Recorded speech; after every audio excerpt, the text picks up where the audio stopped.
रामकृष्ण हरी, रामकृष्ण हरी.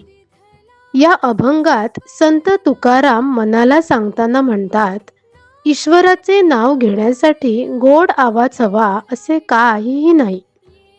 तुझा आवाज चांगला नसेल किंवा स्वर गाण्यासाठी देवानं गोड कंठ दिला नसेल, तरीही तू नाराज होऊ नकोस.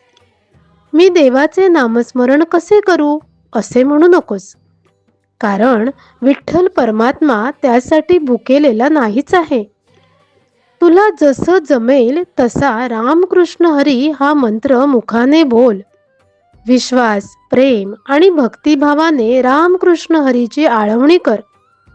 इथे तुकाराम महाराज मनाला सांगताहेत की हे मना, तू दिवसेंदिवस हरिभक्तीविषयीचा तुझा निर्धार दृढ कर. हाच एक विचार तू सतत कर.